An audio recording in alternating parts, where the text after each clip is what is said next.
Hi, this is Brendan and you're looking at Kotobukiya's Bishoujo Chun-Li in her battle costume, or as I tend to refer her as Hot Chun-Li. Now, I actually quite like the box art or the actual prototype draft drawing, actually better than the actual figure herself.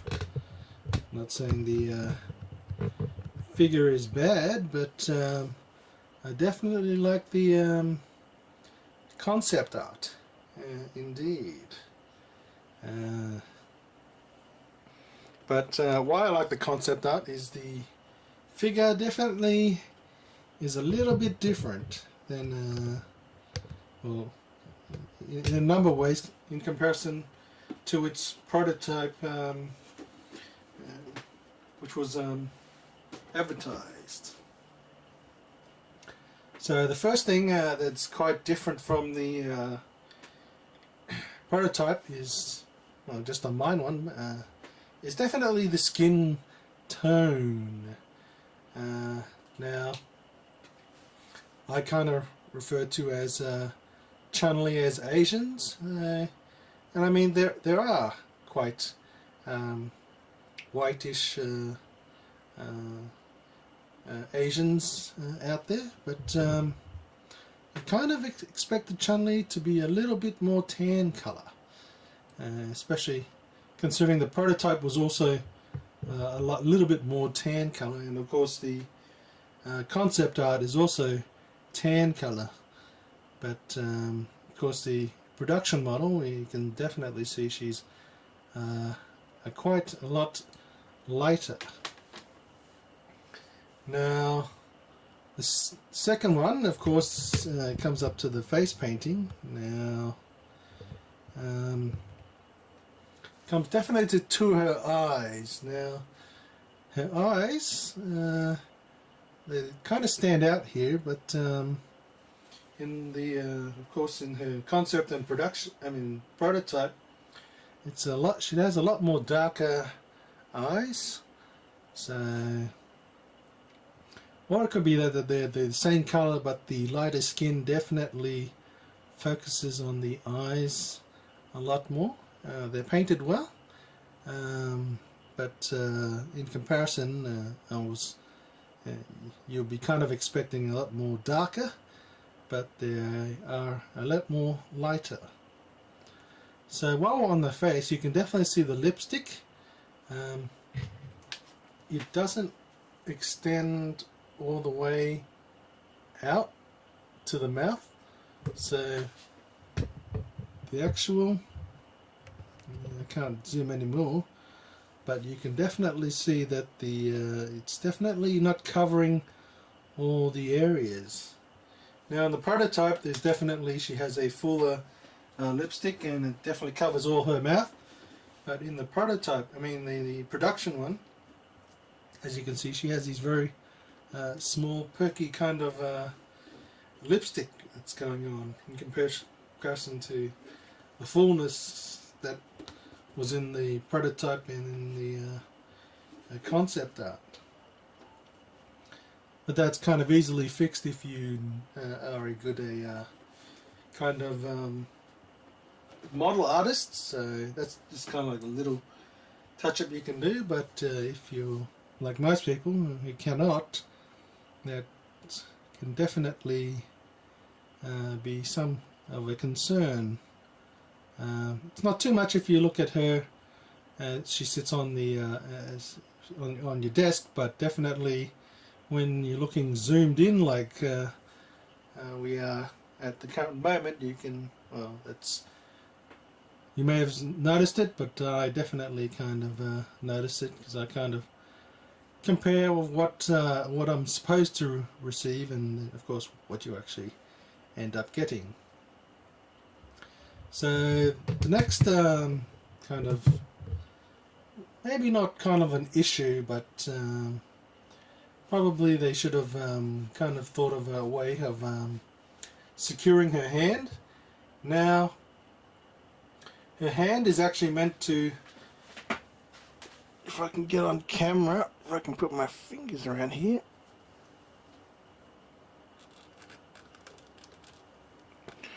rest on her legs as so. But as you can see, her hand wants to rise up. So of course on the picture that she definitely, that hand is supposed to be on her knee. It is not too disconcerting if you kind of look at it certain angles, like you wouldn't tell like from this angle. It's not too concerning from this angle.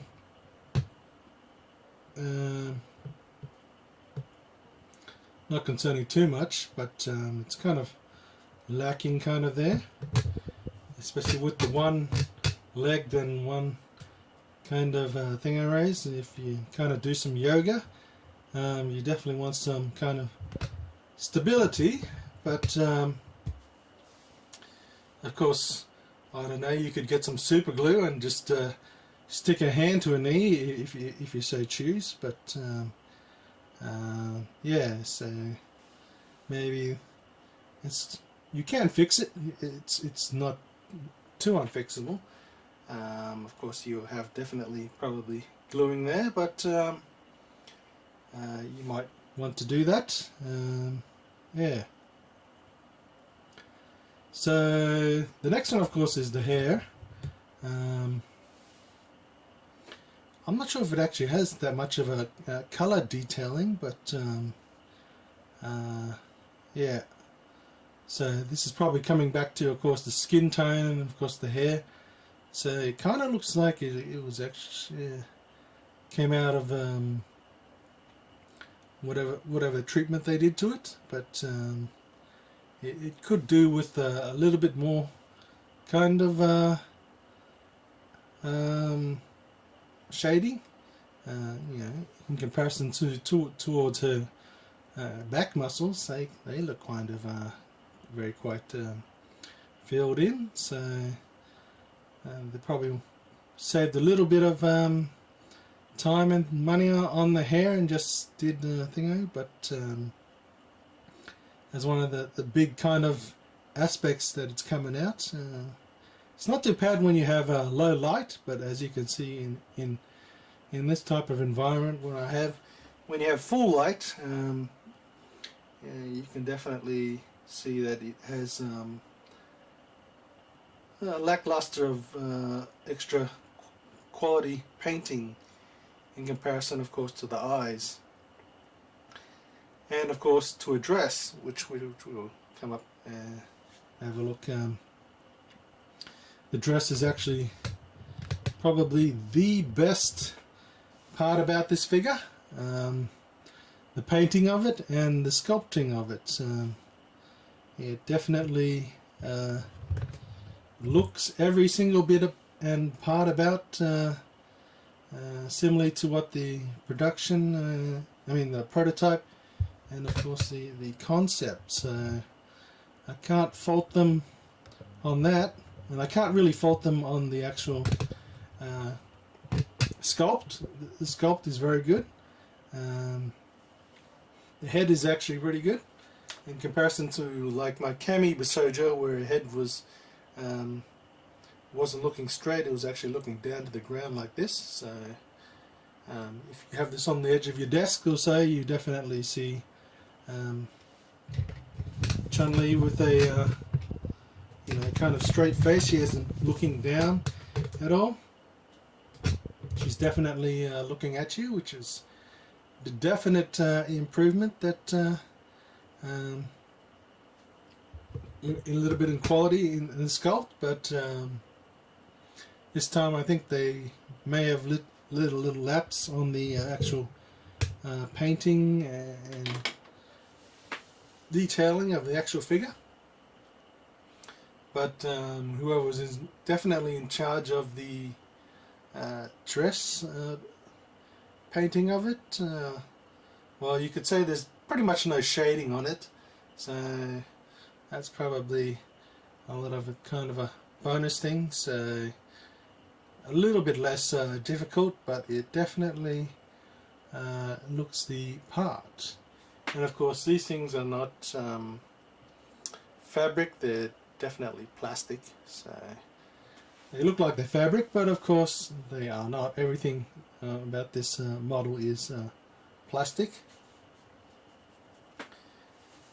And she does come affixed to a stand when you receive her, so you don't have to do anything about putting that pieces together.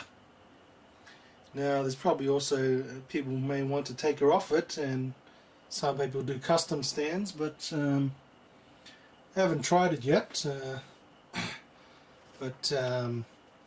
Yeah, she looks like she's definitely firmly, securely, so it could be glued on there. I haven't tried it, I haven't pulled it off, I haven't seen anybody do it, but yeah. So it also comes with this instructions, so you can change the base plate to either have it showing Chun-Li with the Street Fighter on the base plate, or just the Street Fighter itself, or you can have it clear like I have here at the moment. So apart from that, yeah, I cannot see anything else. If you do know of a touch-up kind of artist that you can pay, this definitely be a pretty good model to definitely spruce up. I can't fault anything except for that hand. Definitely not sitting on the knee, but everything else seems to be in order. It's just the painting. Of course this doesn't cost like those other ones that I've previously showed you, like they're over $200, so you could probably say that you're getting what you're paying for. But of course you know, we're still trying to put, it's still pushing up close to the hundreds, or so it's not an under $50 model. So, but still, for its price range, it is still pretty good in comparison to the other Battle Chun-Li that are out there. If you, I think it was, I forgot which company it was. It was selling for, I think, close to $1,000, same as Poison that they were doing. I didn't feel the need to purchase that one, but I thought it was a bit excessive. But then I looked at this one, so this one looks not too bad, having a Chun-Li in her battle suit from Street Fighter V, which definitely interests me. But you just have to make up your mind yourself. So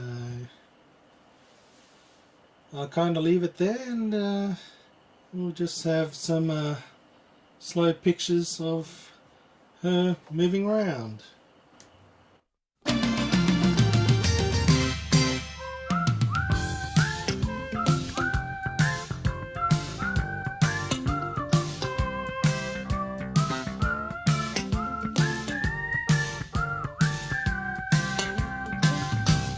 Good day, son.